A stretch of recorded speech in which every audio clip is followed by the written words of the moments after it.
Welcome to Learn to Live Stress-Free. This is Christine Wright with Dr. Robert Wright Jr., your go-to wellness coaches of StressFreeNow.info. Our featured guest today is Allison Morgan, speaking on her program, Zensational Kids.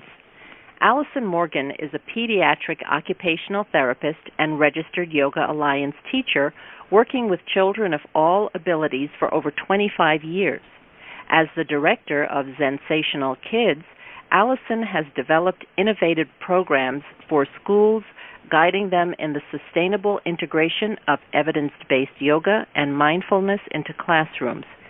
She has been dedicated to supporting the overall well-being for entire school communities, developing strategies for easeful learning and the cultivation of life skills. Her national and international workshops and trainings have been recognized as a powerful tool to help administrators, educators, therapists, and parents understand the relationship between well-being and leading, learning, nurturing, and thriving.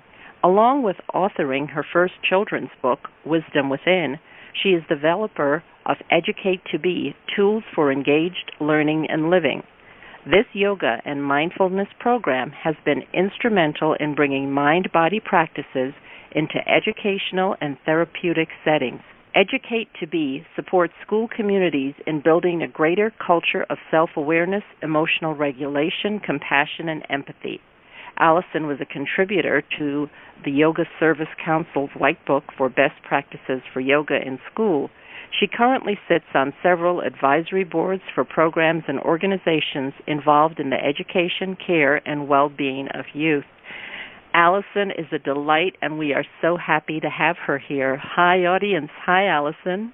Hello. Great, Allison. We are so thrilled that you could be with us today. And audience, you are in for a treat. Allison Morgan is an amazing person who is going to show us and tell us how easeful learning takes place. And so that's very intriguing.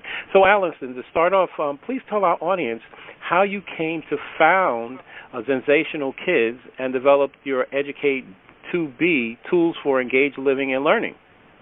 Well, Bob, it's really interesting. There's almost a before story of before I even founded Zensational Kids. It really starts with, why yoga for kids? I started on this journey working with kids over 30 years ago as an occupational therapist, and most of my time was spent in school districts, working with the kids one-on-one and in a small group. And what I really started to find as there were more and more kids with ADHD, more and more kids with autism, more and more kids with behavioral issues, I started to find that the traditional methods that we're using for therapeutic practices really were not as effective as they used to be, like 30 years ago when I started. So I was getting really discouraged and really dismayed by the lack of progress my kids were making, almost to a point where I was thinking, like, maybe I just shouldn't be working with kids anymore. Like, maybe it's something about me. We always look at ourselves first. And it was really by accident, I would say, that I found yoga. I stepped into my first yoga class just because I thought it would be something neat to try. 14 years ago, when I walked onto the mat the first time, I really knew nothing about yoga. I didn't know anybody that practiced yoga in my community. It was sort of just like a new thing blossoming in the area, but I was just like, you know what, I'm just going to give it a try. So I had no expectation or preconceived notion of what it would be, but it was that first yoga class where I'm learning how to control my breath and be aware of my movements and dive into my body to settle my mind and to ground my body, that within the first few minutes, I started to feel different within myself. And the real feeling that emerged was just feeling calm and in control and at ease. And, when I say those words, calm, control, like an easeful, I think there are many of us and probably many of your viewers or listeners that would say, wow, like I'm striving for that every day, but it doesn't come that often. We're all looking for ways to reduce our stress. And within a matter of moments in this class, I felt that. And what came to me really was that most of the kids that I work with never feel that way. They never feel connected to themselves. They don't have very good tools for regulating and for calming themselves. Their mind is constantly in chatter. It is hard to contain their body. A lot of them feel like they're about to crawl out of their skin. And what came to me was, wow, what if I just helped kids get to this calm, grounded, and connected state? How would that help their function? And how could that change the therapy services that I was providing for them? And it was really that, in that moment, that this entire journey that I've been on was really birthed. The formation of Zensational Kids came a bit later because what happened after that first yoga class, literally right after, I decided to just start my own personal research project. And my question was, can yoga and mindfulness help children? And at that point, it was mostly, I was working with the special needs population, but can it help children with special needs have greater success achieving their therapy goals? So that was my overall research question, and in the confines of my therapy space within the school, I just trial and error kept practicing and offering yoga and mindfulness to them in accessible ways, and found that, with a resounding yes, these kids were able to meet more of their therapy goals at a much quicker rate and demonstrate a lot more joy and ease in the process when yoga and mindfulness was my guiding therapeutic modality. So after a couple of years of really some trial and error, learning myself, and really documenting, like, what is it that I'm doing here that is creating such change, that was when I decided to form Zensational Kids. And it was really out of a huge desire to share what I had learned, because at that time, we're now going back, pretty much like a decade ago, there was not a lot of information on yoga and mindfulness for kids back then, but I knew that I had found something that really was the key to our kids learning and living success. So I formed Zensational Kids in order to create workshops and trainings for parents and teachers and therapists so that they could learn the tools that I was using and use it with the kids in their own schools, their therapy sessions, their classes, or in their homes. And what I did is I kept my day job when I formed Zensational Kids. I kept working in the school as the OT and doing as much yoga and mindfulness as I possibly could with them, and creating, and at the same time building Zensational Kids and building these trainings that now, I teach all across the country, and I actually, I'm leading international trainings a couple of times during the years as well. And then what started to happen was teachers within the school started asking me more and more what I was doing with the kids that are on my caseload, because those kids are then going back to the classrooms, and there was an obvious change, a lasting change in their regulatory state when they returned. So they were more relaxed and less impulsive. They were more focused and less distracted. They were independently using breathing techniques that I was teaching them without being prompted, and they had a tool to calm themselves down. So they seemed to have more confidence, and they were just more engaged with their peers. So, we're seeing, really positive outcomes from these ancient practices. So teachers began asking me to can you come into my classroom and do something with the entire class? Because although I was responsible for seeing the classified or special ed kids through OT, there are so many other kids in classrooms across this country that are just struggling with the same foundational issues of managing their emotions, of having self-calming tools and coping skills. And teachers are sort of at a loss of how to prepare kids for these life skills and how to teach them. So they were asking me to come into their classes and just share whatever I could in a few minutes. So I just found very effective breath, movement, and mindfulness tools that can work very, very quickly. And the results we were seeing in entire classrooms were pretty amazing. And it was from that I really developed Educate to Be, because my goal was, all right, now I have these great tools. I know I have great techniques to teach kids, but I'm the one doing it all the time, and I'm only one person. And even in one school building or one school district, there was no way that I can get to all of these kids, yet all of them needed these tools.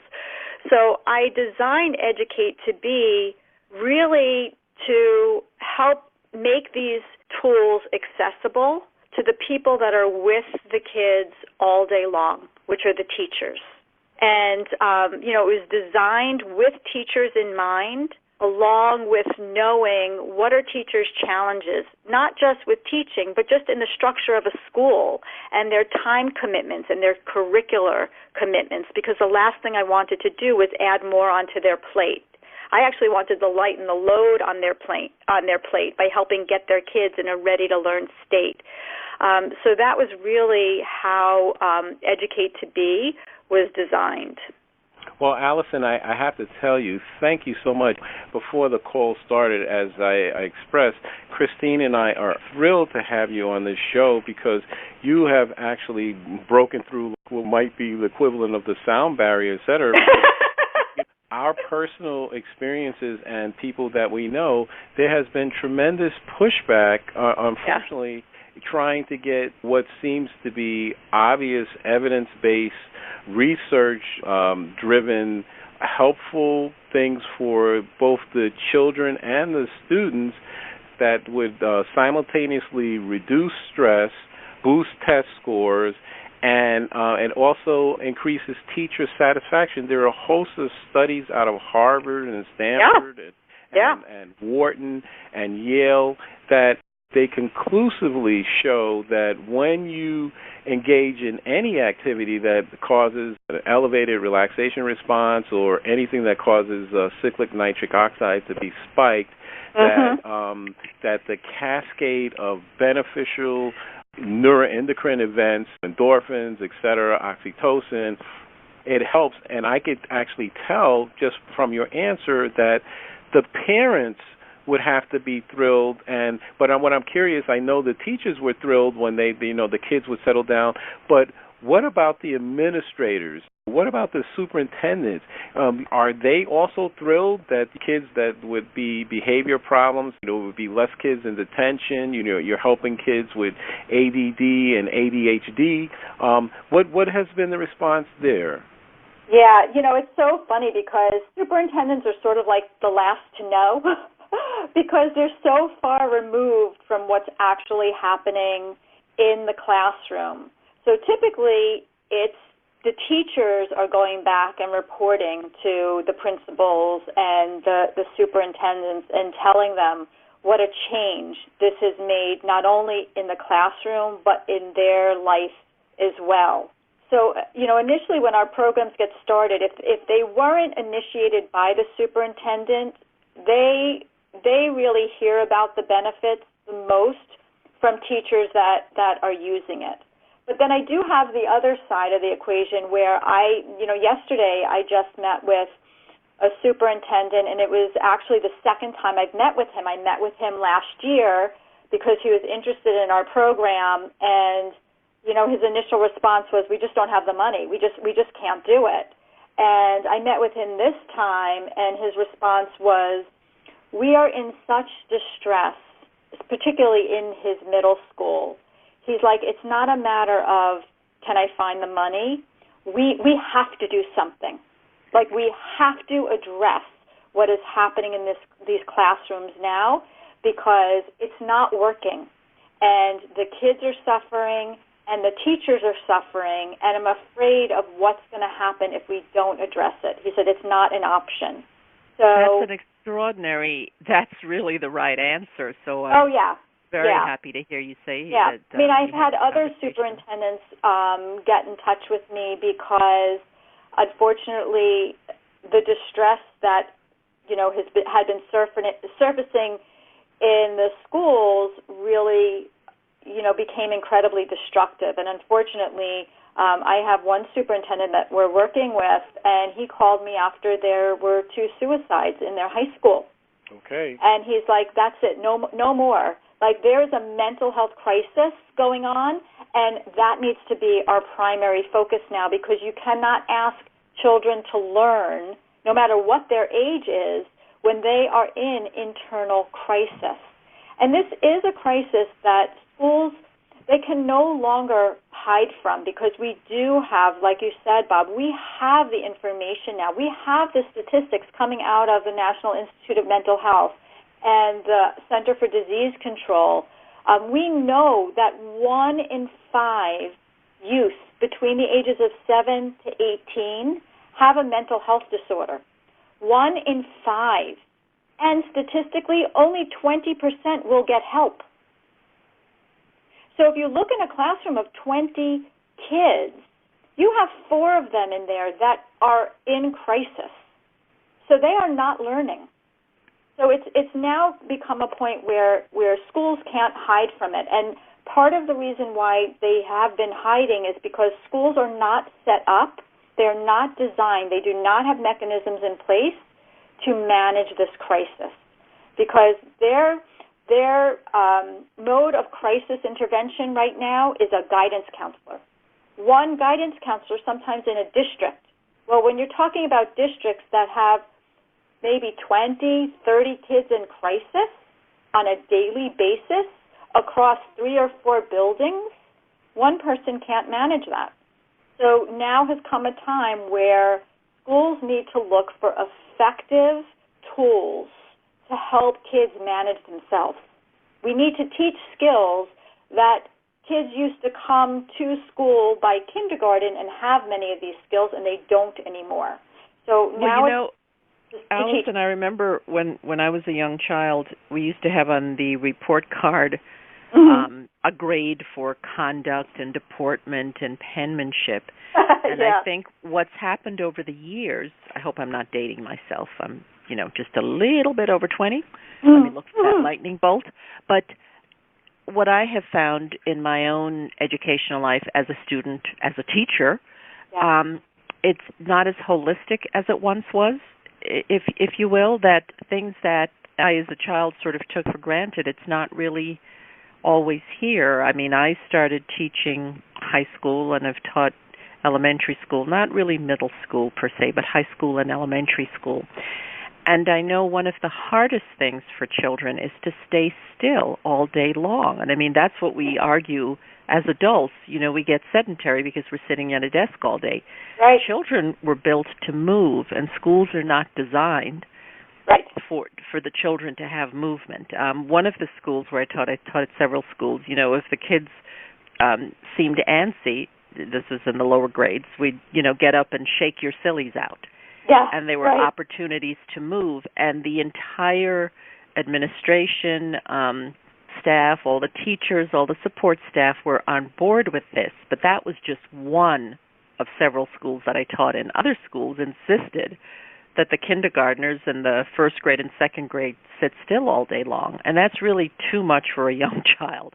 That alone is stressful for a child. Yeah, it's not natural. Our brains don't develop through sedentary activity, especially young brains. Young brains need movement in order to learn and in order to create the neurological connections to help them have all these skills of self-regulation, coping, emotional awareness.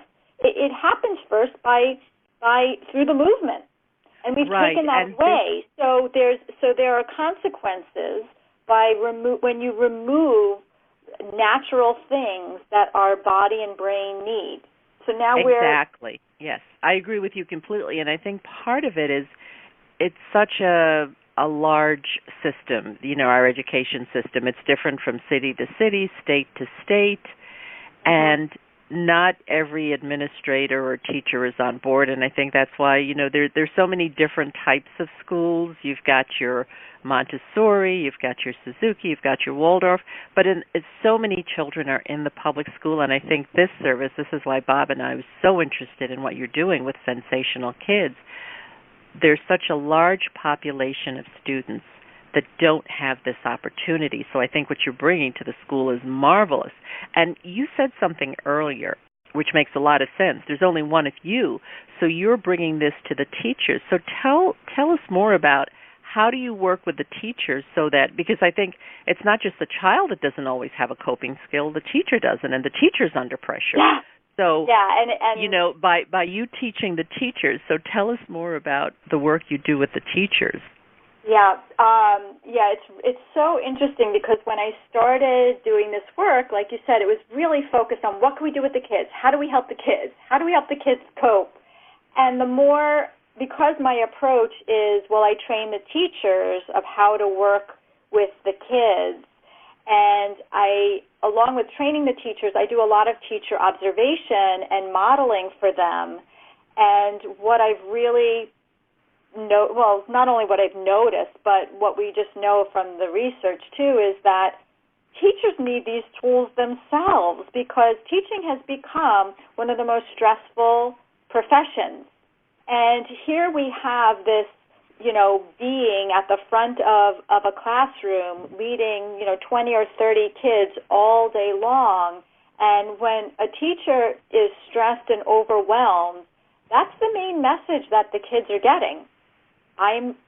That this person is stressed and overwhelmed, which then transfers right to the students. So the students immediately become stressed and overwhelmed just because of the state of being that the teacher is in. So what I started doing, after I developed Educate to Be, I started to look at, all right, I have all these things for the kids now, but what about the teachers? What if we really, really address the teachers' needs? How does that even impact the program that I have of Educate to Be? So I developed a course, it's called Nurturing Educators' Well-Being, where I teach them practices for themselves. And some of the things are, when you're home, this is what you could do. Here are some meditations that you can use for yourself before you go to bed. Most educators tell me that their worst time of day is when they go and lay down in bed because their mind just goes crazy with all the things that didn't go right that day or what they have to do the next day, and they're worried and overwhelmed. So, some of the things I teach in this course is things like, what could I do to help myself fall asleep? What can I do to release my worries? How can I manage myself when I have disruptive kids in the classroom? But it's about them, not what do I do with the kids, but what do I do myself when I feel myself getting tense and aggravated, and I just want to scream, which I know isn't effective. So in this course, but it feels good. but it only feels good for the moment because that's right. It makes the problem really worse. It makes it worse. So we give them tools for themselves that they can do on their own outside of the classroom, but we also give them tools that they can use on the spot. When they're feeling they're getting overwhelmed and they're teaching a class and they're feeling like they're just about to scream, how to really notice your feet on the floor. You're grounded. You're connected. You are safe and you are strong. Before you open your mouth to scream, feel your breath. Notice your breath. Take a deep breath into your belly. Open your mouth and let it out. And this is something that it takes like 15 seconds. Right, but right. It's your mind, reset your body, reset your breath so that you can respond in an effective way rather than being reactive. Because as a teacher, when you're reactive, all you're going to get is another negative reaction from your student or your boss or your colleague. So we empower them to take control of themselves and be more mindful and aware of their own emotions and their own being, so that they can be responsive. That's very true. What Bob and I, part of what we do in our coaching practice is that there's so many adults who don't have a practice themselves, and we all need a practice, whatever it is, to ground and center ourselves. Right. Because the world that we live in now has so much constant change. We're bombarded with information, with input. Our boss has a demand on us. Our children have a demand on us. Our parents have a demand on us. Our relationship partner has a demand on us. And having a practice is so helpful. I mean, one of the things that I did when I taught, I'm a student of ideokinesis, which is a way of centering yourself using imagery. So when I taught, I always did that before I went to school, so that, as you said, that the teacher can be, responsive and proactive, not reactive. Because when you get into that reactive, unresourceful state, that's just really going to be a detriment to your teaching day. Absolutely. It's going to ruin your teaching day, and it's going to ruin you for the day. And it just takes a toll on teachers, emotionally, mentally, and physically. Right, and you really need to be at your best. So let's take a short break. Audience, we'll be back in a moment on Learn to Live Stress-Free with Allison Morgan, founder of Zensational Kids. Hi, I'm Dr. Robert Wright, Jr., the Stress Relief Doctor, co-host of the Learn to Live Stress-Free podcast series. I'm an author, speaker, and stress management wellness coach. My published study is the first to show the connection between stress reduction, grief recovery, nitric oxide spiking, and the relaxation response. And my practical application of this knowledge helps you relieve the stresses of everyday life. I have the tools to dissolve your pain points quickly and effectively. Email me to find out how you can start to feel better now at stressfreenow.info/contact. That's stressfreenow.info/contact. Have you been procrastinating about completing an important project or pursuing a treasured dream? Christine Wright specializes in helping her coaching clients to lay out clear, elegant strategies. She shows you how to quickly build your confidence to uncover and eliminate your habitual patterns of resistance and self-sabotage. Christine helps you discover those meaningful insights that will get you to do what works so you can celebrate your successes. Go to stressfreenow.info/contact to let Christine know that you're ready to live your ideal life now. Again, that's stressfreenow.info/contact.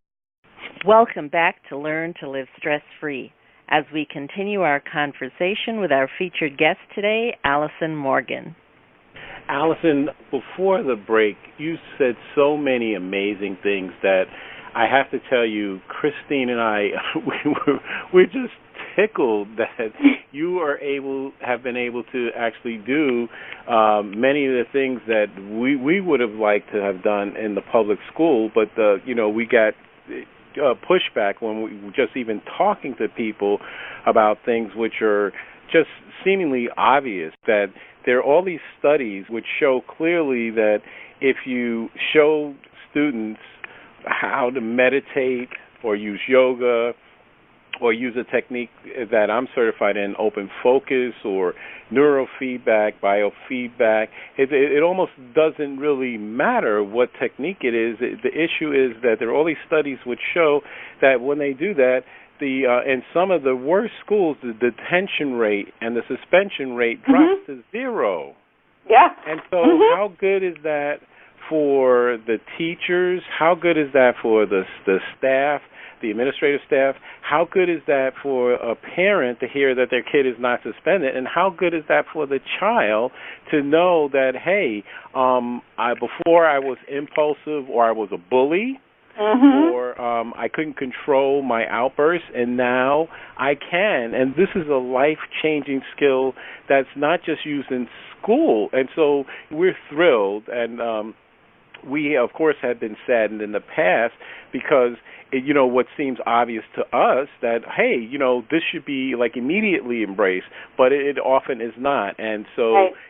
And this is more than just an education issue. You say, well, this is an issue of understanding. You're talking to a parent and you're saying, well, your kid has been diagnosed with ADD or ADHD, but what's underlying that? Okay, your kid has been suspended from school for bullying. What's underlying that? And so part of the issue is that in our society, all too often we're dealing with symptomology, not causation. And so that's one of the fabulous things about what you're doing. You get to the root of the issue, which is that it affects positively and beneficially the entire ecosystem of that child. So when that child who used to act out and was a problem in school, now that kid is calm, that kid can learn, the teacher can breathe, the dean of the school doesn't have to say, get over here. He can actually, or she can eat lunch.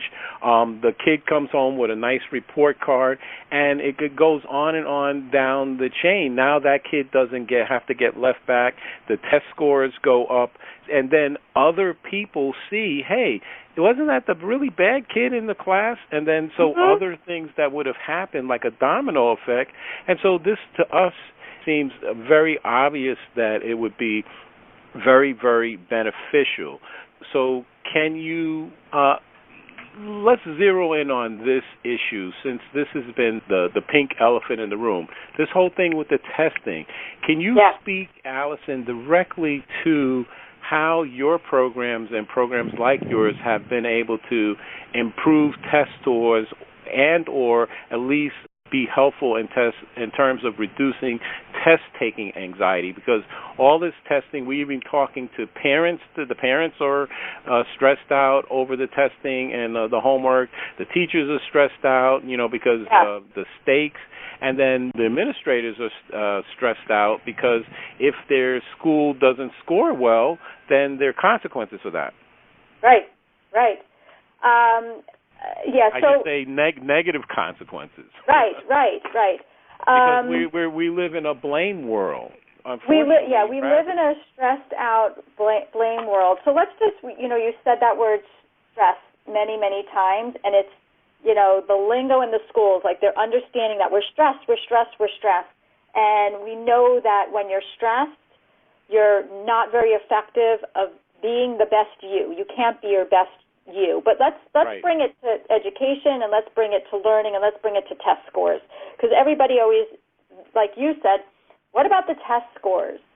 Well, if you just look at like the neurology of our brain, very simplistically, when you are stressed or overwhelmed or in fear, it's the lower centers, the primitive part of your brain that's engaged. That primitive part of your brain just manages things through fight, flight, or freeze. They are reflexive responses that we have embedded within our neurology from our ancestors. When you're in those states, no thought, no thinking, no reasoning, no decision-making, no planning is involved at all. We are designed to go into fight, flight, or freeze mode as a safety mechanism to keep ourselves alive. So that wiring is from our ancestors, prehistoric times, and it's embedded within us. So when our kids are sitting in their seat, a test is delivered, and they start stressing out, like, I don't know the answer, or I don't know what I'm going to do. The part of that brain that is highly accessible at that moment is that fight, flight, or freeze part of their brain. So they're going to have a hard time recalling information because that part of their brain is turned off. They're going to have a really hard time organizing their thoughts and planning their strategy for the test because that part of their brain is turned off. They are simply in fight, flight, or freeze mode. Now, when we are in a relaxed, calm, grounded, safe state, and can I even say when we feel happy and joyful, that is when the prefrontal cortex, the front part of our brain, the highest evolutionary state of our brain, that's when we have access to higher thinking centers. The specific center of our brain that's able to turn on is called our executive function skills. So that is a center of our brain that controls our ability to self-regulate and calm, to initiate, to organize, to make decisions, to plan. These are basic executive function skills, but we can only get to those skills, we can only turn that part of our brain on when we are relaxed, when we are calm, when we feel safe. So really, when we're trying to teach to kids or test them and they're highly stressed and they're highly anxious, they will not do well. They will not do their best. So in order to improve, very simplistic way of looking at this, in order to improve test scores, help kids self-calm and regulate so they can turn on the thinking part of their brain and the memory centers of their brain. I mean, it's a very, very simplistic way of explaining it, but it's scientifically proven that that's Allison, how our I just brain want works. to jump in here because not only I want to say ditto, but I want to reiterate and I actually want to overemphasize part of your message that I think is really critical for our audience, our listeners, to really understand. What we're talking about is in terms of performance anxiety on exams, or this would apply to sports also, that when a person is stressed out, actually the left hemisphere, for a right-handed person, there's a reduction in the blood flow. And so what you said is that they are not going to be able to perform. What I want to emphasize is that based on the hard wiring of most people, they cannot perform at their best because those parts of the brain are pretty much shut down. So it's not just that they won't perform. Because of the hard wiring, they cannot. So think of it like a person playing a tennis match who's engaged in negative self-talk. They make a bad shot, and then they start beating themselves up. Well, that's the same thing that happens to a kid taking an exam. What happened, they go, oh, my gosh, I don't know the answer to this question, or I think I know the answer, and then their mind goes blank. I think almost every single person has had that experience, whether as a child or an adult. They've been in a test situation, they stayed up all night, and then they see a question, and then they go, I know the answer, and their mind goes blank. Right? And then as soon as they walk out of the exam or as soon as the bell says, put your pencils down, the answer flushes into their mind, right? Yeah. And so that is all stress-related, and that is related to the heart wiring. So I want to repeat again, and I want to thank you, Allison.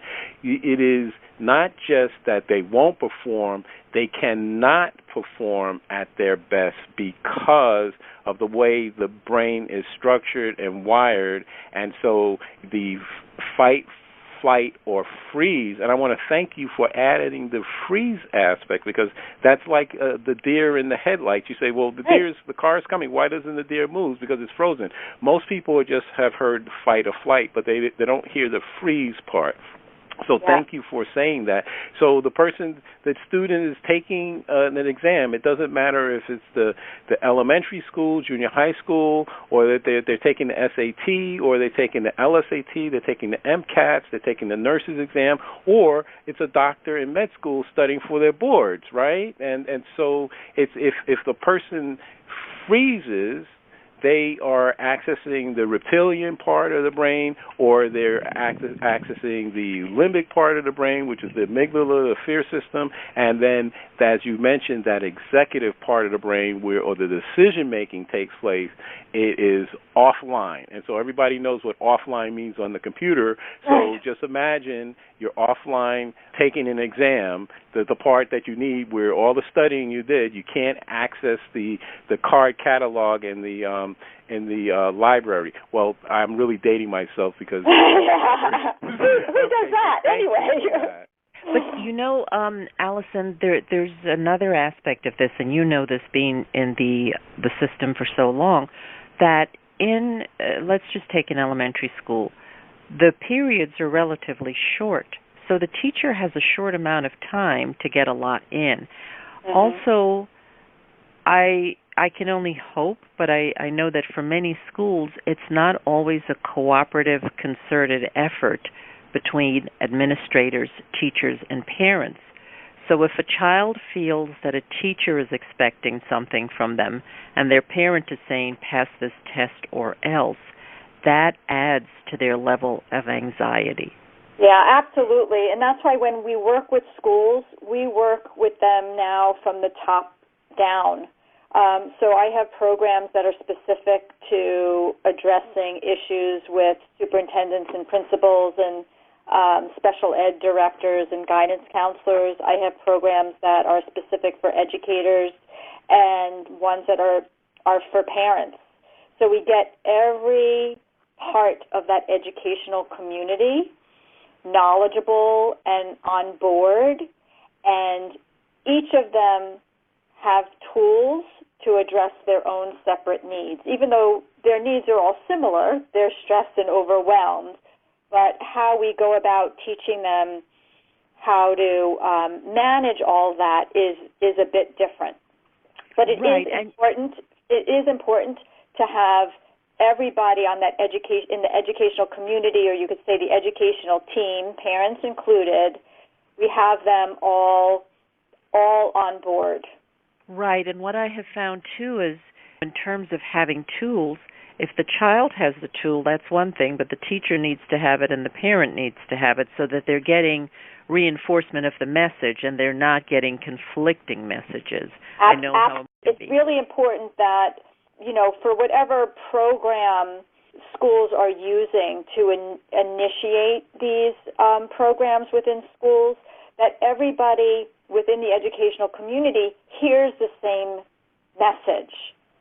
So, if Zensational Kids is in a school, it's Zensational Kids that's going to give everybody that same message, opposed to, maybe, the Zensational Kids goes in and teaches the educators, but then somebody else goes and does something else with the parents or the superintendents. We really make sure that it's the same unified message, that they're hearing in the same way, so that there's continuity and so that there's carryover. So we're all using the same language to reinforce it for ourselves and for our children. That's very important, because I know that children get very, very confused by conflicting messages, especially if they're looking to an authoritative figure. Wait, am I listening to the principal? Am I listening to the teacher? Am I listening to my parents? So that's a wonderful aspect of your program. Yeah, it's very important. Now, I read in some of your literature online about your Nurturing the Teacher program. And I know that's important because the teacher's sort of the frontline person there for much of the day. Could you tell a little bit about that, Nurturing the Teacher, that for teachers who are burned out or overstressed, how you support them so they can support the children?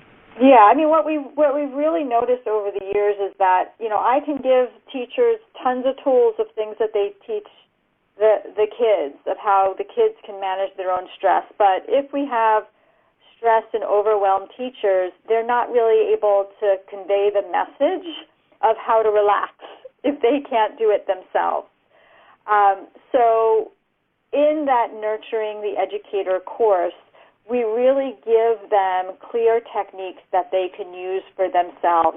Teaching has become one of the most stressful professions right now, and it's leading to a lot of mental health issues among teachers, physical issues, and there's huge teacher attrition. We have teachers that are leaving the profession way too early. They have all this training, they have all this experience, but now they've just had it. They're burnt out. So by giving them some awareness of how to take care of yourself, individually and as a community, all with your colleagues, it's helping teachers manage that daily stress that they're having. And here's the other thing. Teacher stress is not only from schools. They're human. Like us, they have stress at home. They have stress within their own lives, with their families. So giving them tools to manage that essentially improves their effectiveness and their joy in the classroom. And Allison, could you repeat that? I am looking at the sunshine smile on Christine's face because this is just joyful. Can you just say that part about, because I think part of the issue is that there was a time that we both can remember when teachers got a tremendous amount of respect and they were respected in the community, whereas now not so much. And so they feel underappreciated. And so can you say that again about how you support teachers and why that is critical? Because many teachers are spending more time with the children than the parents are.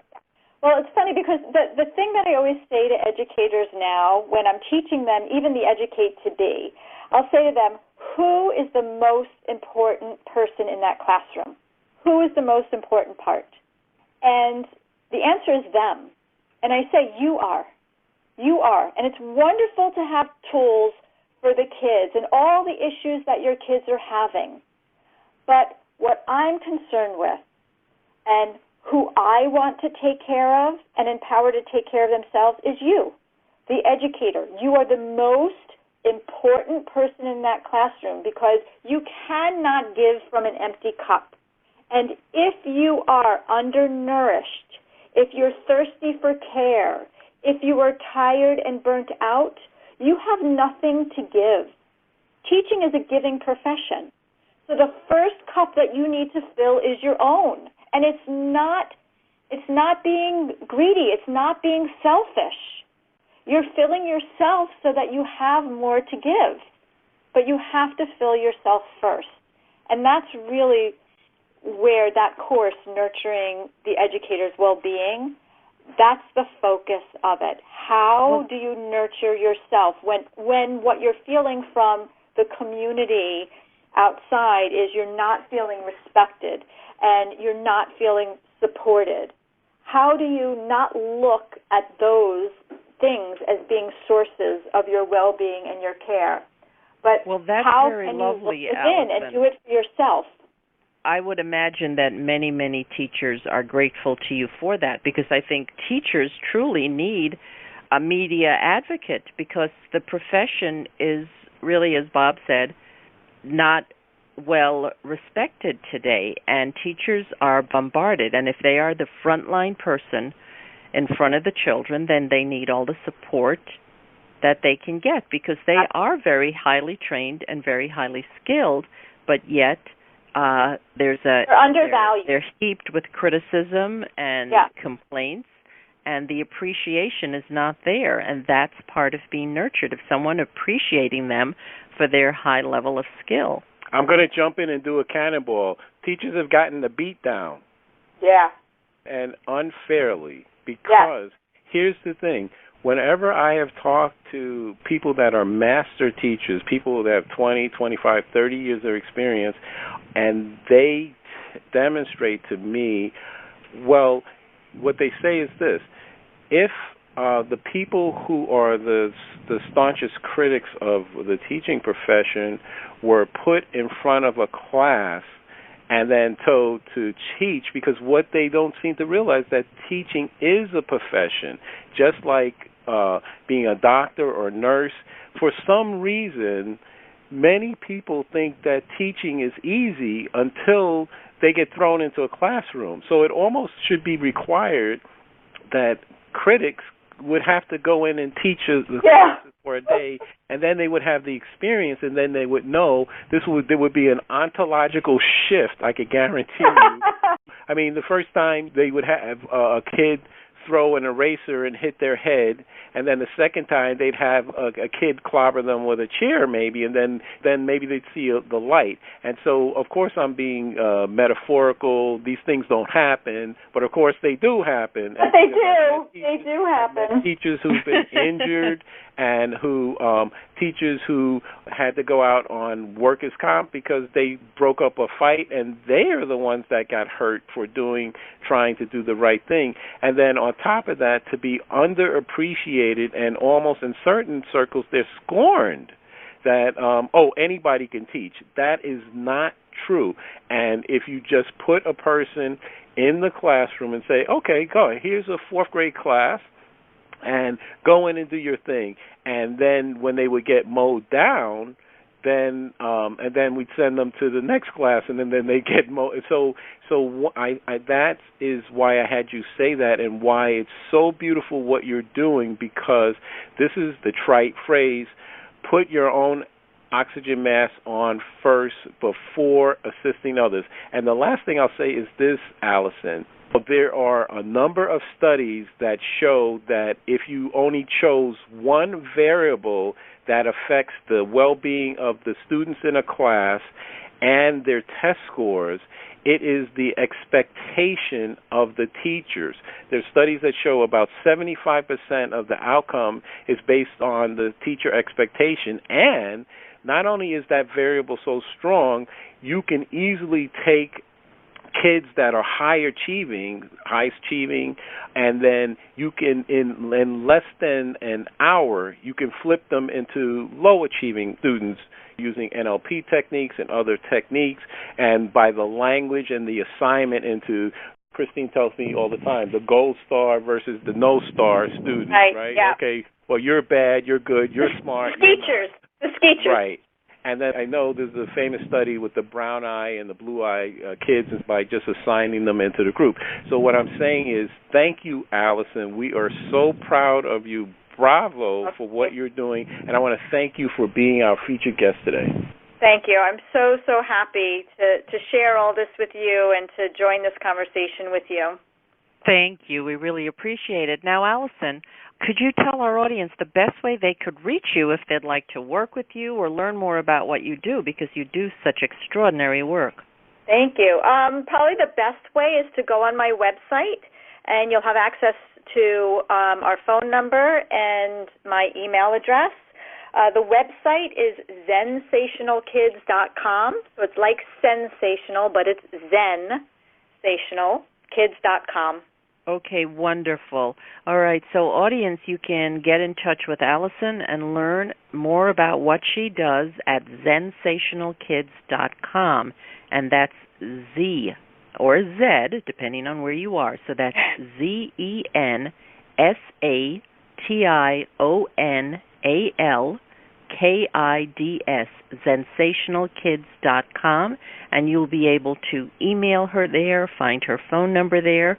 Also, she is on Facebook, so you can go to Facebook and see Zensational Kids there. So, Allison, again, thank you so much for being with us. And thank you very much.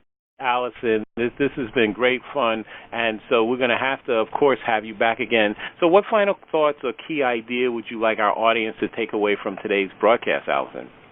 I think the biggest thing is to remember that wellness matters. Well-being matters, not just for the education of our children, but for our lives, for living a healthier, happier life. So even though I teach a lot about yoga and mindfulness, it's really about finding what is your stress reliever. How do you care for yourself, nurture yourself? We all need to cultivate these tools for our children and for ourselves, and to practice that. Wow, what a powerful message, Allison. Thank you so much. I know I can actually feel the energy of the audience. I mean, the listeners, this is impressive what she is saying. So, audience, I want to thank you for listening. And, Allison, I want to thank you again for being our featured guest today.